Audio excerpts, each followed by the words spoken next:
काली पहाड़ी का रहस्य। ये कहानी एक ऐसे ब्रह्म राक्षस की है जिसके बारे में जानकर आप सभी हैरान हो जाएंगे। अगर इस कहानी को आप अंत तक सुनते हैं तो आप सभी को पहली बार इतना डर महसूस हुआ होगा। चलिए बिना किसी बात के कहानी को शुरू करते हैं। मैं ऋषि, आपका अपना राउंड अप हॉरर चैनल। चलिए, हिमालय की तलहटी में स्थित काली पहाड़ी नामक एक अनाम पर्वत श्रृंखला थी जहां सूरज की रोशनी भी पूरी तरह से नहीं पहुंच पाती थी। यहां घने अनछुए जंगल थे जिनमें सदियों पुराने पेड़ ऐसे खड़े थे जैसे किसी घने अनछुए जंगल थे जिनमें सदियों पुराने पेड़ जैसे किसी अज्ञात शक्ति ने मुक्त दर्शक हो। इस क्षेत्र में एक पौराणिक कथा प्रचलित थी। इस जंगल के एक ब्रह्म राक्षस का वास है, एक ऐसा भयानक प्राणी जो इंसान की शक्ल में दिखता है लेकिन जिसकी भूख सिर्फ ताजे इंसानी खून से मिटती है। यह ब्रह्म राक्षस केवल उन्हीं पर हमला करता था जो अदृश्य अरण्य में घुसने की गलती करते थे। एक ऐसा जंगल जहां समय और स्थान के नियम टूट जाते थे। डॉक्टर आरव, एक युवा महत्वाकांक्षी और मानव शास्त्री, इस ब्रह्म राक्षस के रहस्य को सुलझाने के लिए काली पहाड़ी पर आया था। वह एक ऐसी कहानी को सिर्फ अंधविश्वास मानता था। उसके साथ उसकी टीम के 2 सदस्य थे, राहुल और प्रिया, जो उसके रिसर्च में मदद कर रहे थे। उन्होंने सुना था कि अदृश्य अरण्य में घुसने वाले कभी वापस नहीं आते, लेकिन आरव का वैज्ञानिक मन इस चुनौती को स्वीकार कर चुका था।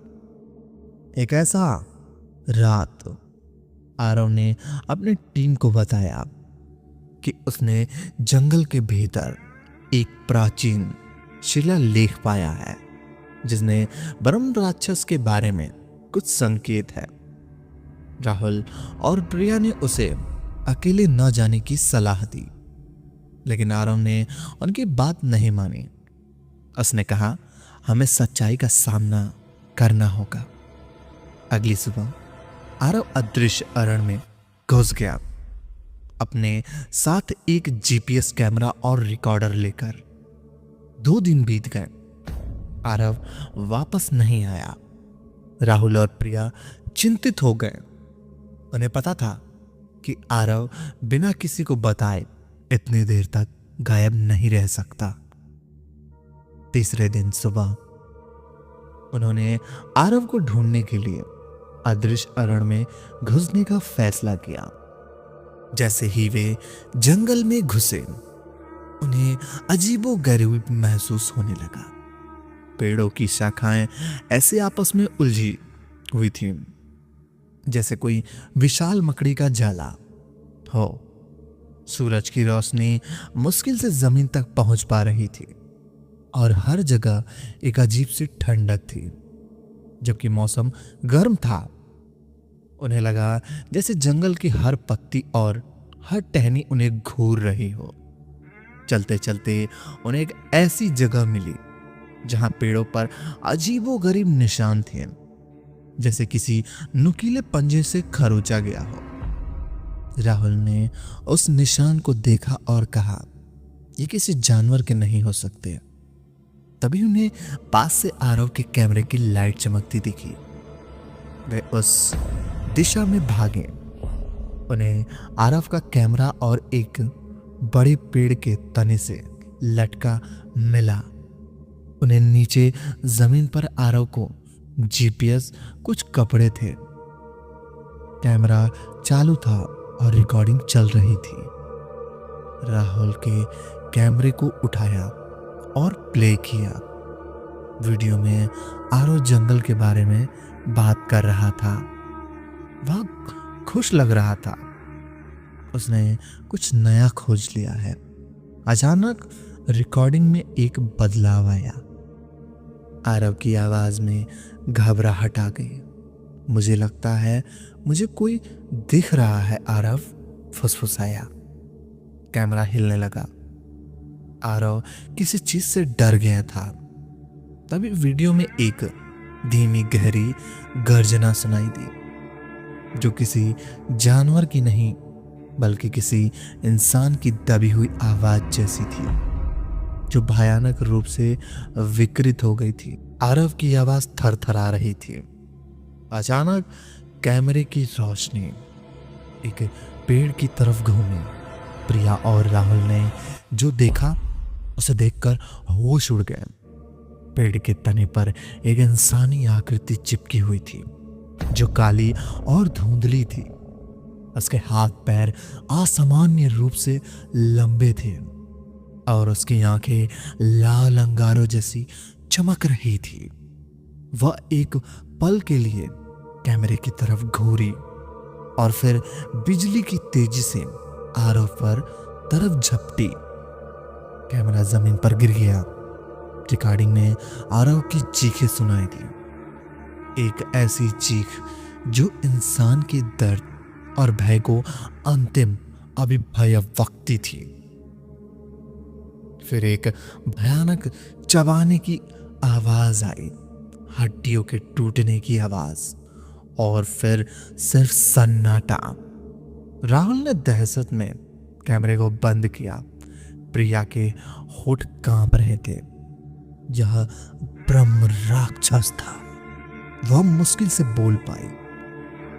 अब उनकी बारी थी। जैसे ही उन्होंने वापस मुड़ने की कोशिश की, उन्होंने पाया कि जिस रास्ते से वे आए थे वह गायब हो चुका था। पेड़ अपनी जगह से हिल गए थे और चारों तरफ एक घना कोहरा छा गया था। यह अदृढ़ अरण्य है, राहुल ने कहा। यह हमें जाने नहीं देगा। उन्हें जंगल में भटकते हुए कई घंटे हो गए। उन्हें ऐसा लग रहा था जैसे वे एक ही जंगल में गोल गोल घूम रहे हों। भूख और प्यास से उनका बुरा हाल था। तभी उन्हें सामने एक छोटा सा मंदिर दिखाई दिया। एक पुराना जीर्ण शीर्ण शिव जी की मंदिर, जो पत्थरों से बना था। शायद यहाँ कोई हमारी मदद कर सके, प्रिया ने कहा। जैसे ही वे मंदिर के पास पहुंचे, उन्हें एक अजीब सी मीठी गंध महसूस हुई, जैसे बहुत सारे फूलों को एक साथ सड़ा दिया गया हो। मंदिर के अंदर से धीमी धीमी प्रार्थना की आवाज आ रही थी, लेकिन वह आवाज इंसान की नहीं थी। वह गहरी गूंजने वाली थी, जैसे कोई अपनी मौत का मंत्र पढ़ रहा हो। राहुल और प्रिया ने हिम्मत करके अंदर झांका। मंदिर के गर्भगृह में कोई मूर्ति नहीं थी, बल्कि एक काला पत्थर था जिस पर ताजा खून बिखरा हुआ था। उस पत्थर के सामने घुटने के बल बैठी हुई एक आकृति थी। वह बूढ़ा साधु, जिसने एक अपने बाल बिखरे हुए थे। वह मंत्र पढ़ रहा था और उसकी पीठ पर अजीबोगरीब निशान थे। जैसे ही साधु ने अपना सिर उठाया, राहुल और प्रिया के पसीने छूट गए। उसकी आंखें लाल थी, उसकी त्वचा जली हुई थी और उसके होठ पर खून लगा था। वह मुस्कुराया, एक ऐसी मुस्कान जो दयालु नहीं बल्कि क्रूर थी। आह, ताजा शिकार। साधु ने आवाज गहरी और भयानक थी।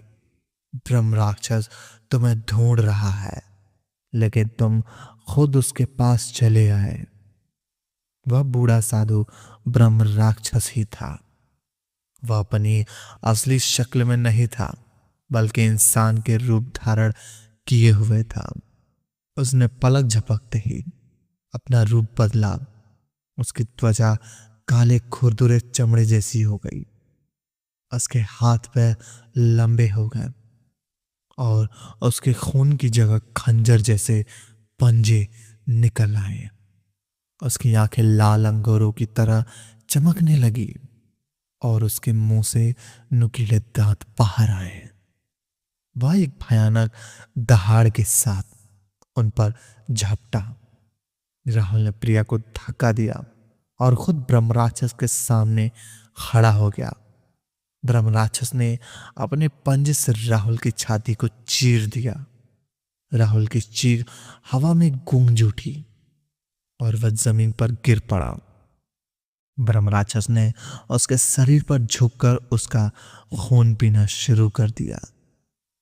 प्रिया डर के मारे पत्थर बन गई। वह देख रही थी कि उसका दोस्त कैसे मर रहा है। ब्रह्म राक्षस ने खून पीने के बाद अपना सिर उठाया और प्रिया की तरफ देखा। उसके पूरे मुंह पर खून लगा था और वह भयानक लग रहा था। अब तेरी बारी, ब्रह्म राक्षस घुर्राया। प्रिया पीछे हटी। उसने देखा कि मंदिर के कोने पर एक पुराना त्रिशूल पड़ा है। अपनी सारी हिम्मत जुटाकर उसने त्रिशूल उठाया और ब्रह्म राक्षस की तरफ फेंका। त्रिशूल ब्रह्म राक्षस के कंधे में जा लगा। ब्रह्म राक्षस दर्द से चीखा, एक ऐसी चीख जो पूरी पहाड़ी में गूंज उठी। वह त्रिशूल को निकालकर फेंकने की कोशिश कर रहा था। प्रिया ने इस मौके का फायदा उठाया और मंदिर के बाहर भाग गई। ब्रह्म राक्षस उसके पीछे भागा। उसके दहाड़ से पूरा जंगल कांप उठा। प्रिया भागती रही। उसे नहीं पता था कि वह कहां जा रही है।